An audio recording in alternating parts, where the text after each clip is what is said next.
Oh bonjour internet, comment va? Ceci est un message subliminal pour que tu t'abonnes, tu likes, tu partages, tu commentes et aussi que tu donnes des sous à mon Tipeee, Patreon et Subscripstar. J'ai besoin d'argent. Et je rappelle aussi que je suis écrivain, donc va voir mes vidéos sur mes bouquins et va aussi acheter mes bouquins sur Amazon. C'est quoi une Marissou? C'est un terme que vous avez peut-être déjà vu circuler ça et là, et ça désigne en fait un archétype de personnage surpuissant, sans défaut, parfait, qui réussit tout ce qu'il entreprend. C'est un vieux terme qui était utilisé jadis dans la communauté Star Trek, hein, c'est là qu'il est apparu en premier, et c'était déjà dans les années 70. Il y avait pas mal de fanfiction et de parodies à l'époque, et c'est à ce moment-là qu'est apparu cette terminologie et cette expression et ce concept pour la toute première fois. Il y a différentes caractéristiques qui sont nécessaires ou peuvent être nécessaires pour qu'on qualifie un personnage de Marissou, mais en général, ceux qu'on retrouve le plus, ça peut être résumé comme ça. 1, t'es surpuissant, c'est le plus fort, voilà, il est plus fort, il casse tout. Avoir toujours raison ou presque, ou alors que l'histoire et l'univers donnent raison au personnage. Gagner sans effort et ne pas avoir besoin d'entraînement ou de faire face à des difficultés ou d'avoir des échecs sur son chemin. C'est genre, t'es le meilleur dès le début. Avoir un destin ou une conclusion magistrale, grandiose, positive, ou une fin qui célèbre le personnage comme un icône et un modèle, au minimum quelque chose de complaisant et qui légitime ses actions. Être un vrai gentil, genre un vrai gentil de gentil, tu vois, quelqu'un qui a le cœur pur ou une connerie comme ça. Et ensuite, n'avoir aucun défaut, être toujours un modèle qui n'a aucun problème, aucun vice, aucun vieux démon et des choses comme ça. Pour moi, ça, c'est la base. C'est ma définition à moi de Marissou. J'ai compilé ça avec les vrais concepts de Wikipédia. Enfin, les vrais concepts. Ceux qui sont reconnus comme des vrais concepts. Voilà, pour moi, c'est ça la base d'une Marissou. Après ça, on peut rajouter d'autres choses. C'est un peu point bonus, on va dire. C'est des trucs du genre le self-insert, qui est également relativement récurrent, mais c'est pas indispensable pour que ce soit une Marissou. On peut faire du self-insert sans que ce soit une Marissou. Et d'ailleurs, pour ceux qui savent pas, le self-insert, ça signifie se mettre soi-même dans l'univers. Vous avez de très très bons exemples, avec par exemple I Am Not Starfire, ou alors il y a eu aussi l'horreur de Velma. Personnellement, j'ai deux excellents exemples de Marissou, pour que vous voyez bien de quoi je parle et que je vous explique aussi en quoi c'est pas bien et que c'est catastrophique. On a Rey de Star Wars, qui est un cas d'école, ou alors Captain Marvel, et ces deux-là, c'est... Mouah, chef kiss.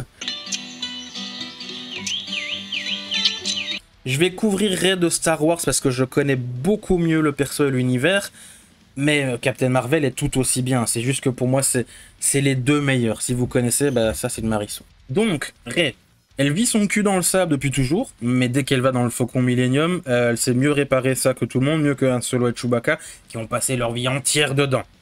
Check. Elle sait utiliser la force sans aucun entraînement, elle n'a vu aucun Jedi. Check. Elle gagne contre Kylo Ren qui a été entraîné par Luke Skywalker et un Seigneur Sith qui combat depuis des années et est capable d'arrêter un tir de blaster en plein vol. Check. Elle résiste totalement et n'a aucune tentation du côté obscur, même face au boss Sith Snoke et Kylo Ren. Check. Je pourrais continuer, mais je crois que vous avez tous compris, et j'ose espérer que je n'ai pas besoin de vous expliquer davantage en quoi elle a la personnalité d'une planche à découper, et au-delà de ça, elle n'a aucune histoire, aucun passé, aucune vie à raconter, elle passait sa life sur Patatouine, et n'a rien à raconter ou rien à faire, aucune ambition, aucun rêve. Elle se laisse transporter par le scénario comme ça, qui l'emmène de situation en situation. C'est un pur personnage fonction, doublé d'une Marissou en plus de ça. Est-ce que je dois spécifier et vous expliquer en quoi c'est nul et inintéressant? Bon, apparemment un peu quand même. Bon, on va prendre un perso au pif. Tiens, prenons Grégoire de Fronsac dans un de mes films préférés, Le Pacte des Loups. Le personnage n'est pas surpuissant, surentraîné, qui réussit tout ce qu'il fait, même s'il est fort et compétent. Le personnage a une vie, un passé, un vécu, des ambitions, il a quelque chose à dire sur lui et sa vie ou sa vision des choses, et il a même son ami Manny qui peut expliquer des trucs avec et tout, enfin, il a un passé, il a une existence. Il fait face à la perte, à la tristesse, à l'échec, il est face à l'adversité quasiment tout le film ou presque.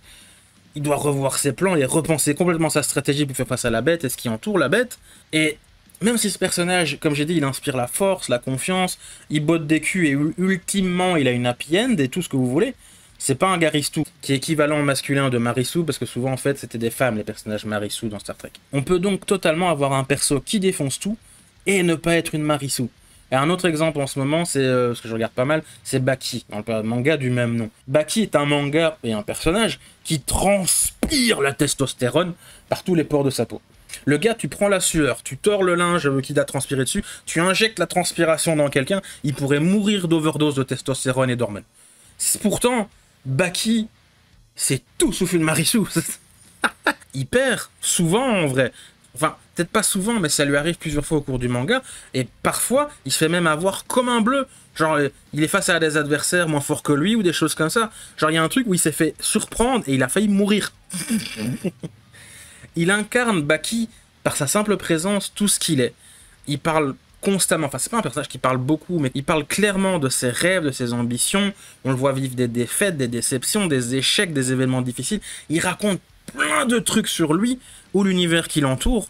Un bon exemple, c'est son amitié avec Anayama, qui au début est un adversaire farouche d'ailleurs. Et je parle même pas de ses parents. Il s'entraîne quasiment en permanence. Très souvent, quand on le voit, bah, il s'entraîne. Là. Il fait face à chaque fois à des nouveaux challenges. Et ils sont tout sauf faciles.